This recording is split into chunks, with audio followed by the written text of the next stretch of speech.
Do you ever feel like the world is pulling apart? It can seem that way sometimes. We see division on the news. We might feel it in our own communities. We hear loud voices that want to separate us. But God has a different plan for us. He wants us to come together. He designed us for community and for unity. The most powerful tool He gave us to build that unity is prayer. Prayer is simply talking with God. It is a direct line to our Heavenly Father. It doesn't require fancy words. It doesn't require a special place. It just requires an open heart. When we pray, we connect with the One who created us all. Prayer is more than just asking for things. It's about relationship. It's about listening to God's heart. When we align our hearts with His, something amazing happens. Our perspective starts to change. We begin to see others not as strangers or opponents, but as God sees them. We see them as His beloved children. Let us now turn our hearts toward prayer for a specific person. It is important to pray for those in leadership. The Bible tells us to pray for those in authority.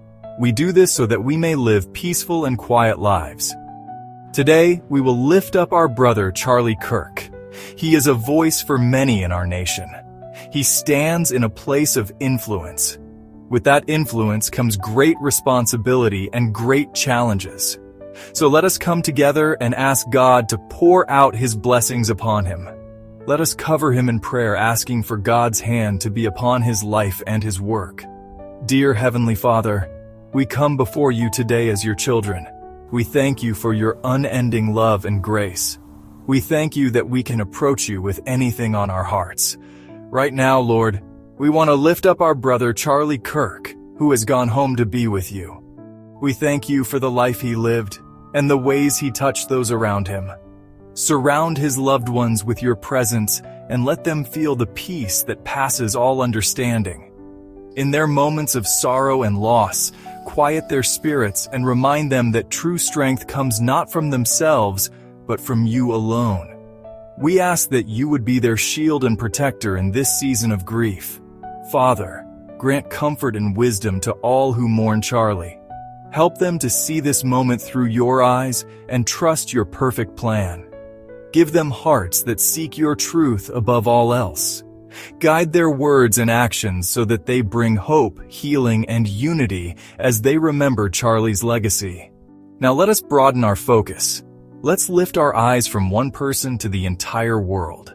It is a big world, full of billions of people, different cultures, languages, beliefs. From a distance, it can look chaotic and divided. But from God's perspective, it is His creation. It is His family. Every single person is known and loved by Him. He desires for all of us to live in peace and harmony. So let us join our hearts together and offer a prayer for our world. Let us ask God to bring the healing and unity that only He can provide. O Father God, Creator of the heavens and the earth, every nation, every tribe, every tongue, you look upon our world, and your heart is for us. You see the pain and the conflict. You see the walls we have built between each other. We come to you today and we ask for your mercy. Please forgive us for the ways we have hurt one another through pride, prejudice, and fear. We ask that you would begin a mighty work of healing across our lands. Start in our own hearts, Lord. We pray for peace, Lord, not just the absence of fighting, but true, deep peace. The peace that comes from knowing you. We pray for the leaders of every nation. Give them wisdom to seek reconciliation instead of conflict. Give them compassion for their people and for their neighbors. We pray that you would tear down the walls of hostility. Replace suspicion with trust. Replace hatred with love. Replace the sounds of war with children laughing and people working together. We ask for your kingdom to come, your will to be done on earth as it is in heaven. And Father, we pray for unity. Remind us that we are one family. Help us to see each other as brothers and sisters.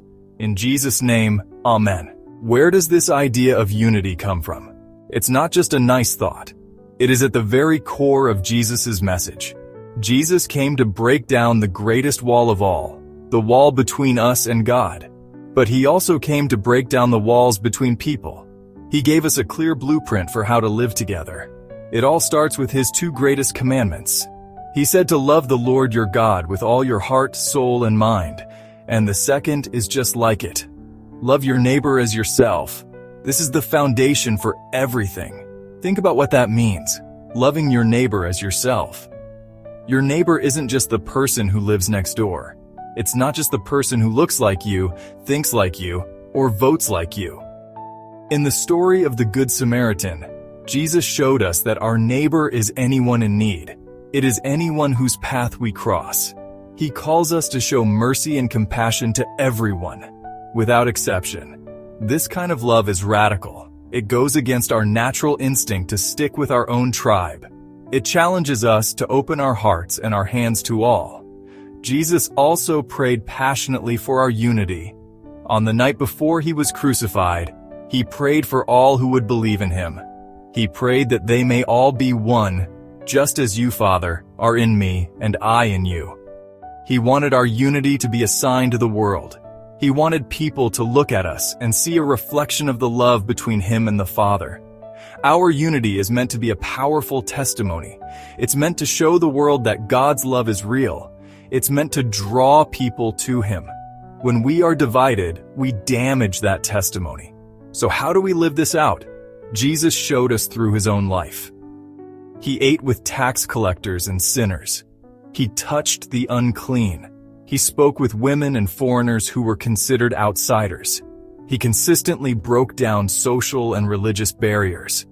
He showed us that everyone has value in God's eyes. He calls us to do the same. He calls us to be bridge builders. He calls us to be peacemakers.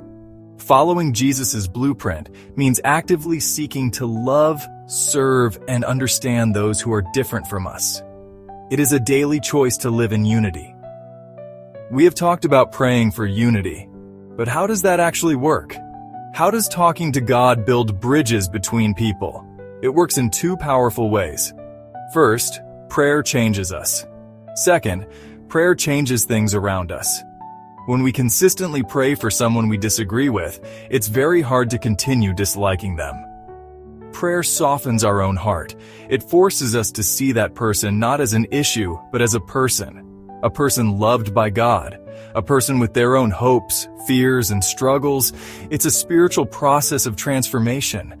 When we pray, we invite God into the middle of our relationships. We are admitting that we can't fix the division on our own. We need his help. This act of humility is the first step toward healing. God begins to work on our perspective.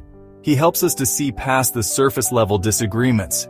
He might bring to mind a past hurt that is fueling our anger.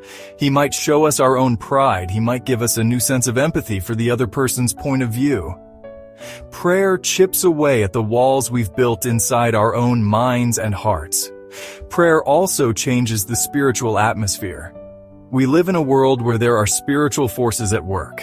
The Bible calls them powers and principalities. These forces love division. They thrive on conflict, anger, and hatred. When we pray, we are engaging in spiritual warfare. We are pushing back against the darkness. We are inviting the light and love of God into a situation. Our prayers release God's power to bring peace and reconciliation. We may not see the results immediately, but in the unseen realm, our prayers are making a huge difference. Think of it like this. Imagine two people standing on opposite sides of a deep canyon. The canyon is filled with misunderstanding and hurt. They are shouting at each other, but their words just echo and get lost. Prayer is like building a bridge across that canyon, plank by plank. Each prayer is a step of faith. It allows God to build a pathway for communication and understanding. It creates a space where forgiveness can happen. Prayer invites the Holy Spirit, the ultimate peacemaker, to come and do what only He can do, mend what is broken and unite what has been divided.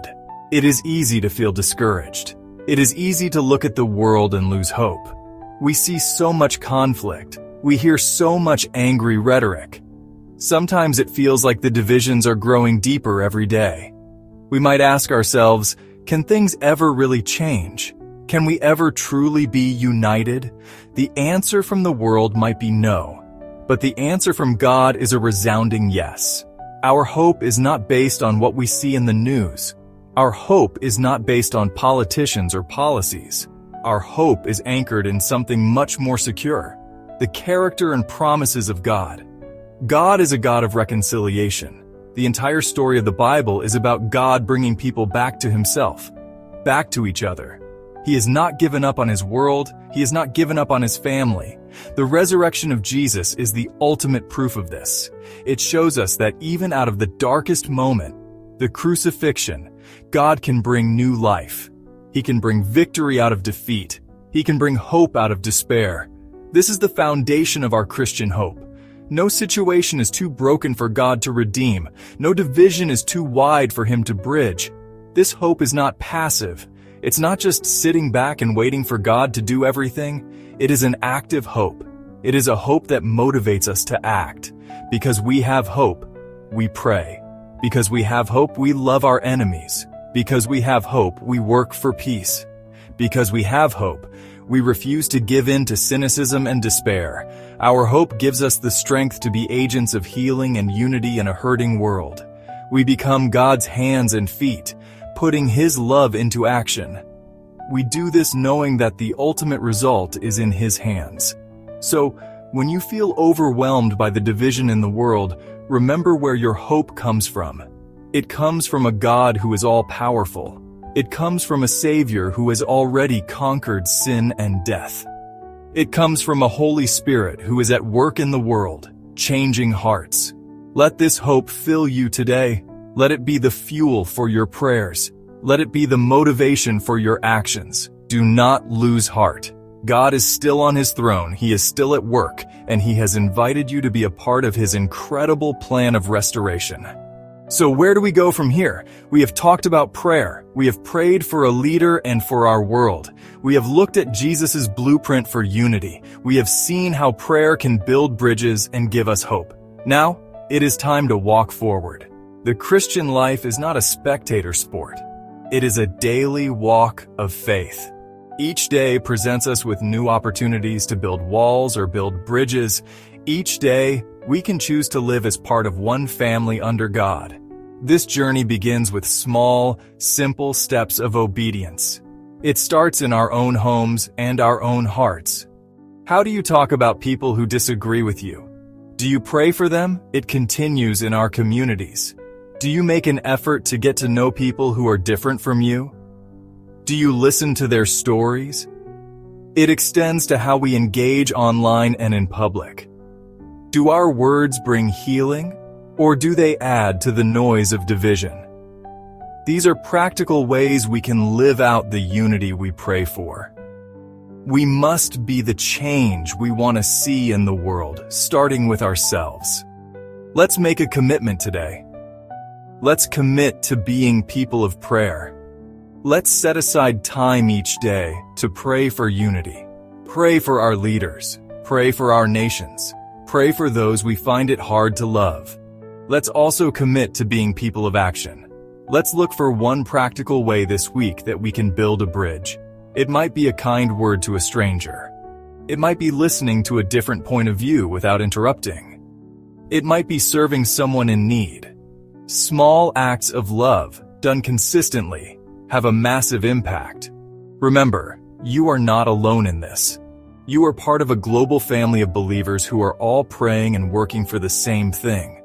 Together, our prayers and our actions create a powerful force for good in the world. God promises to hear our prayers. He promises to give us strength. He promises to guide our steps. The path to unity is not easy, but it is the path of Jesus. It is the purpose for which we were created. Let us walk this path together with faith, hope, and love until the whole world sees the goodness of our God. We are one family, and our Father is calling us home together.